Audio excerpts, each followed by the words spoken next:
Hello and good morning to everyone. Welcome to my presentation, which will introduce us to the concept of skewness and kurtosis. The need to study these concepts arises because the measure of central tendency and the measure of dispersion can describe the distribution. However, these are not sufficient enough to describe the nature of the distribution. So for this purpose, the two statistical measures that are used to compare the shape of the distribution to the normal curve are introduced, and these are skewness and kurtosis. The objectives of this presentation is for us to understand the measures of both skewness and kurtosis. This will also help us to learn how to differentiate the symmetrical from negatively and positively skewed data. We will also learn how to distinguish between platycortic, mesocortic, and leptocortic distributions. The topics of this presentation are subdivided as follows. First is the definition of the term skewness. Then, the differences of symmetrical from positive and negative skewness, and the mathematical formula of skewness. It will also discuss the definition and the three types of kurtosis, as well as how it is represented in a formula. Before the end of the presentation, we will go through a detailed computation of skewness and kurtosis using a sample group data. Then, as a conclusion, we will summarize the key differences between skewness and kurtosis. Let us begin to understand what is skewness. In the theory of probability and statistics, the term skewness refers to the measure of symmetry, or more precisely, the lack of symmetry. This is about the probability distribution of a set of variables about its own mean. The value can be positive, negative, or undefined. A distribution or set of data is said to be symmetric if it looks the same to the left and to the right side of the center point. A distribution is considered to be skewed if one of its tails or legs is longer compared to the other. As shown on the photo, the blue line has a tapered and longer leg on the right side, while the green line is skewed on the negative or the left side. For better understanding, let us look at this graph presentation. The normal curve at the middle represents a perfectly symmetrical distribution. This graph shows no skew. As you can see, the graph has equal legs on both sides. Now, the curve on the right side implies a positive or a right skew. The legs are not equal, and the distribution tapers more on the right side. This is also described as non-negative or above zero skewness. Now, the graph on the left side implies a negative skew. The legs are also not equal, and as you can see, the distribution tapers more on the left side.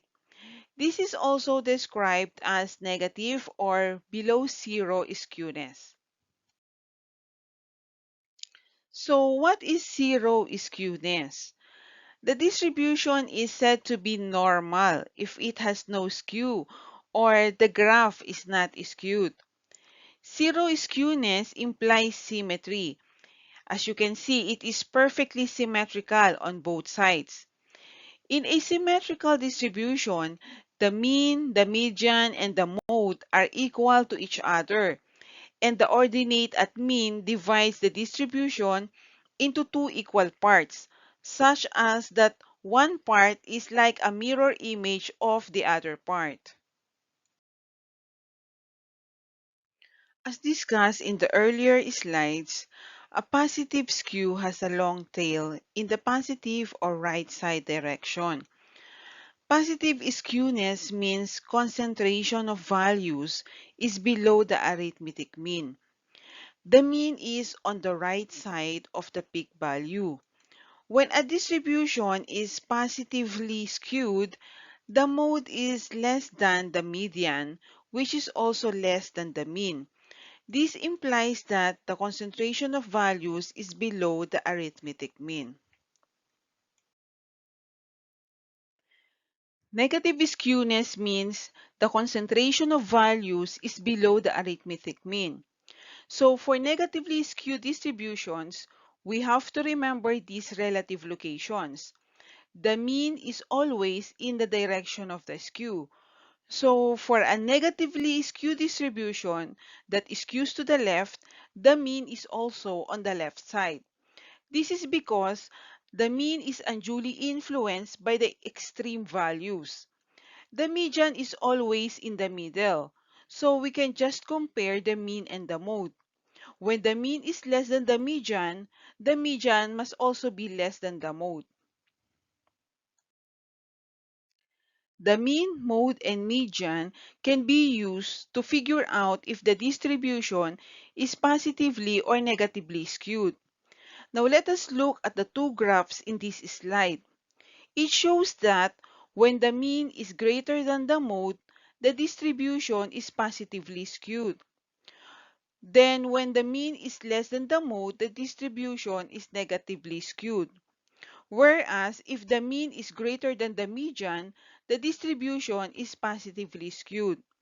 And when the mean is less than the median, the distribution is negatively skewed.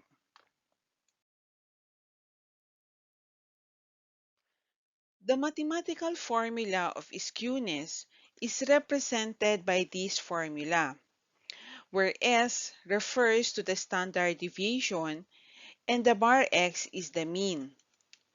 The calculation of this skewness equation is done on the basis of the mean of the distribution, the number of variables which is represented by n, and the standard deviation of the distribution.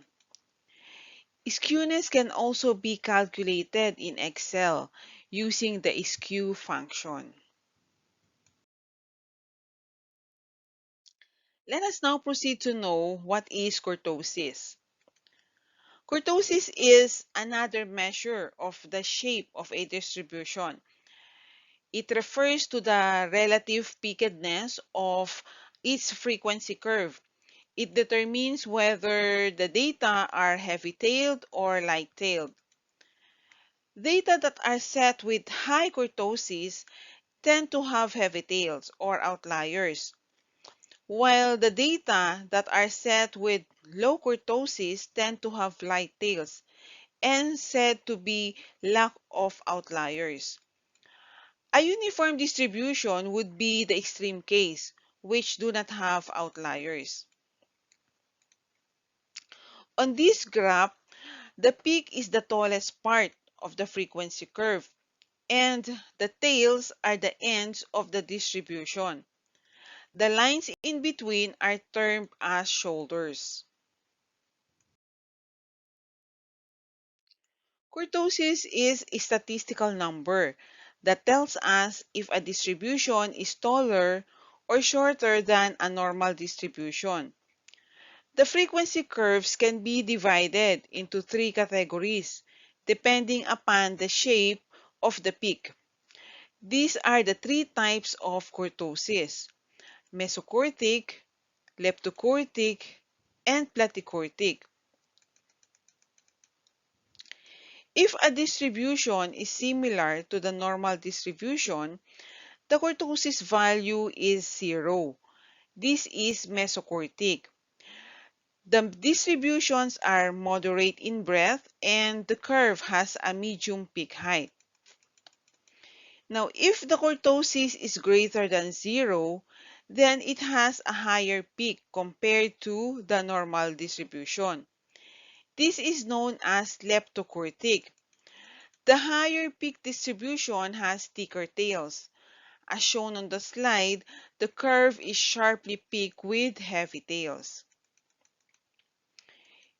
If kurtosis is less than 0, then the graph is flatter than a normal distribution, and this is referred to as platykurtic.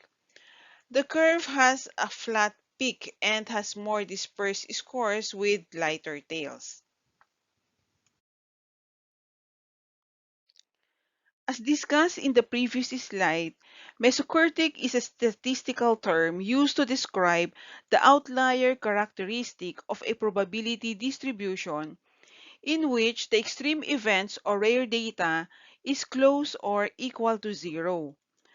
The kurtosis is the same as the normal distribution, which usually in a bell shape as shown on this photo. The kurtosis of a mesokurtic distribution is neither high nor low. Rather, it establishes the baseline for the two other classifications.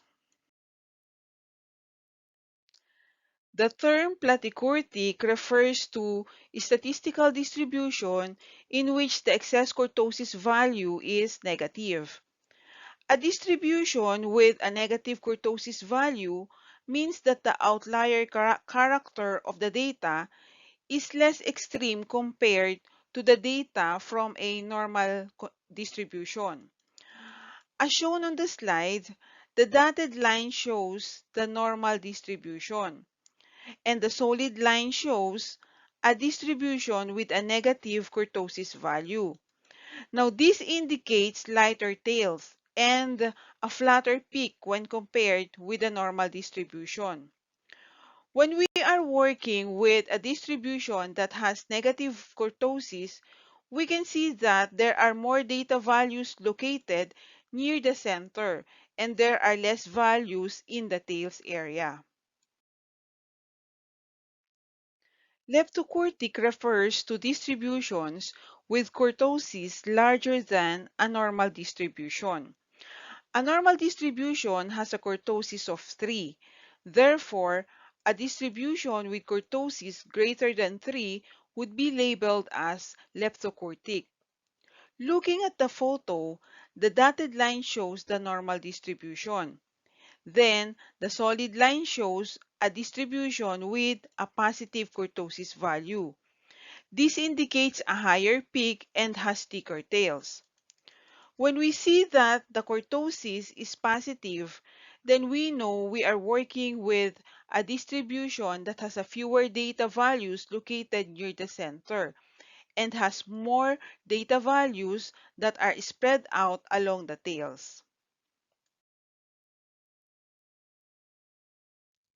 The mathematical formula of kurtosis is represented by this formula, where S refers to the standard deviation and the bar X is the mean.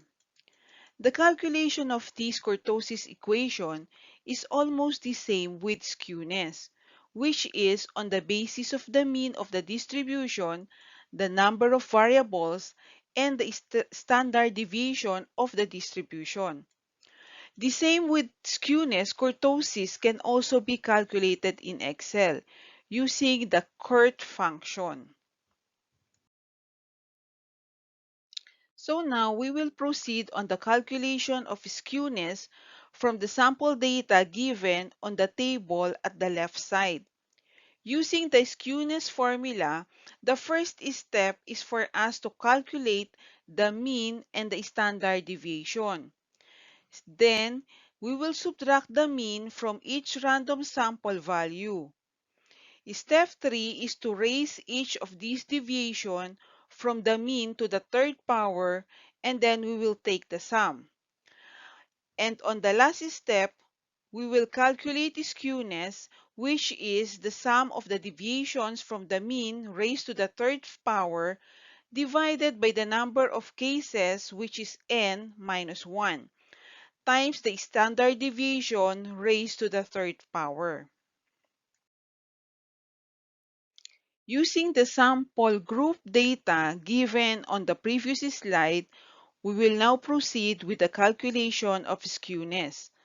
The first step is to find the mid-value to be denoted by x for each class group or range of the frequency table. So the mid-value of 2 and 4 is 3. Mid-value of 4 and 6 is 5.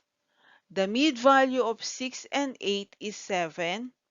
And the mid-value of 8 and 10 is 9. In the skewness formula, the next step is to find the mean. To compute for the mean, which is denoted by bar x, we first have to calculate the total number of samples in the data by summing up the frequency column, which is denoted by n. This will give us an n value of 10. The next step is to compute the total value of the group data by first taking the product of the mid-value x and the frequency f. So 3 times 3 is equals to 9, and so on. The summation of this will give us 52. Now, we can now compute for the mean, which is represented by bar x. We can find the mean by dividing the total sum of the product of each group mid-value and the frequency of the data set by the number of samples. In simple terms, the mean is the average of the numbers. It is easy to calculate. We just have to add up all the numbers, then divide by how many numbers there are. In other words, it is the sum divided by the count or the number. In short, we simply divide 52 by 10, which will give us a mean of 5.2. The next step is to determine the standard deviation, which is represented by S in the formula, or by a symbol which is the Greek letter sigma in lowercase. Standard deviation was discussed by Ms. Tina in the last part of her presentation of measures of variability. If you can still remember, it is the square root of the variance, and the variance is the average of the squared differences from the mean. Now, the formula for standard deviation slightly differs, depends on the given data. The first formula applies to non-group data, or simply a list of values. And the second formula applies when dealing with a group of data. The example that we are working on is a group data. Therefore, we shall be using the second formula. However, there is more in the next slide. So for now, please remember that the sum of frequencies in the denominator of the standard deviation formula, which will be denoted as capital N. Now, when the summation of frequency or the capital N data value represent the population, then you have to divide by N when calculating the variance. The population means that the data you are working on is the only data that you are interested in. However, if the data is a sample that is taken from a bigger population, then you have to divide by n minus 1 when calculating the variance. Now, you can consider that the minus 1 is a correction when your data is only a sample. This may sound complicated. However, all other calculations stay the same, including how the calculation of the mean. And you only have to remember that the important change is to divide by n minus 1 instead of n when calculating a sample variance. Now, going back to the computation of the standard deviation, I have shown on the table the column showing the subtraction of the mean from each random sample value. This is the column where the x minus bar x. Now, x is the mean, which is 5.2. 3 minus 5.2 equals negative 2.2. And 5 minus 5.2 is negative 0.2, and so on. Now, on the next column is the deviation squared. Now, negative 2.2 times negative 2.2 is 4.84. Negative 0.2 times negative 0.2 is 0.04, and so on. Now, at the last column, the deviation squared was multiplied by the frequency.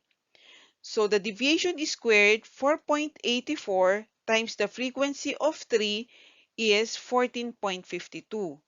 0.04 times 4 is 0.16, and so on. Then, we take the sum, which is 35.6. Now, if we go back to the standard deviation formula, we will now substitute the numerator, which is the summation of f times the deviation squared, and 10 is from the summation of the frequency. Then we take the square root of 35.6 divided by 10 minus 1, which will give us the standard deviation of 1.9889. Finally, we can now calculate the skewness.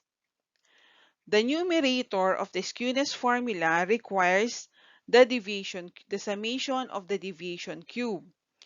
In the previous slides, we calculated for the deviation squared, which we will now multiply to the division to come up with the deviation cube.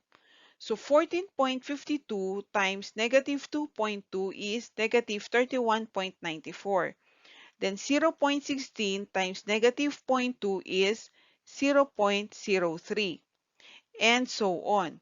Then we will take the sum, which results to 34.56. We will now substitute this value to the skewness formula. So the numerator is 34.56. And then the denominator is 10 minus 1, which is the summation of the frequency. And if you could still remember, the standard deviation that we have computed earlier is 1.9889.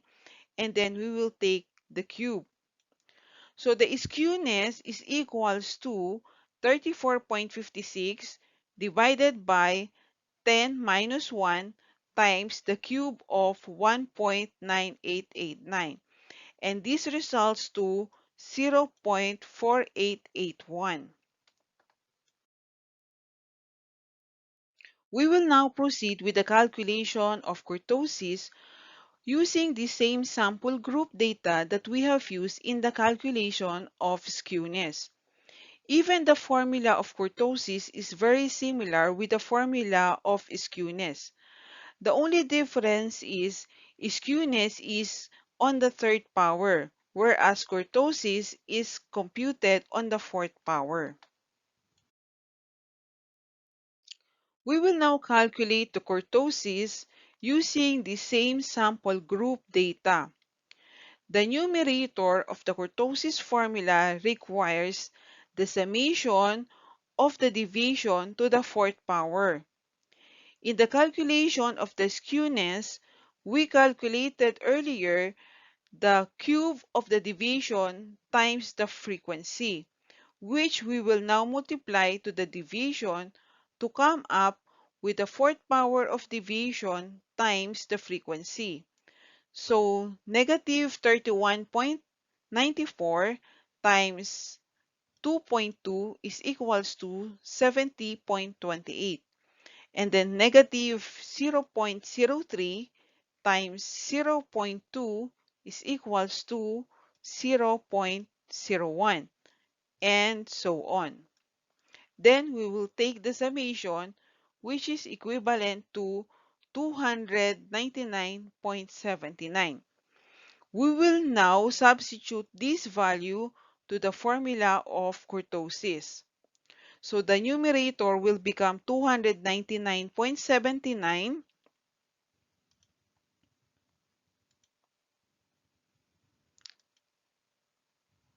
and then divided by 10 minus 1, where 10 came from the summation of the frequency, times the standard deviation of 1.9889 to the fourth power. So kurtosis is equals to 299.79 divided by 10 minus 1 times 1.9889 to the fourth power, which is equals to 2.12. The last part of this presentation is to summarize the key differences between skewness and kurtosis. So the first one is the characteristic of a frequency distribution that ascertains its symmetry about the mean is called skewness. On the other hand, kurtosis means the relative pointedness of the standard bell curve defined by the frequency distribution. The second difference is skewness is a measure of the degree of lopsidedness in the frequency distribution. Conversely, kurtosis is a measure of the degree of tailedness in the frequency distribution. Third is skewness is an indicator of the lack of symmetry. That is, left and right sides of the curve are unequal with respect to the central point, whereas kurtosis is a measure of data that is either peaked or flat with respect to the probability distribution. And finally, skewness shows how much and in which direction the values deviate from the mean. In contrast, the kurtosis explain how tall and sharp the central peak is. This ends my presentation, and I will leave you with a quote from M.J. Moroney.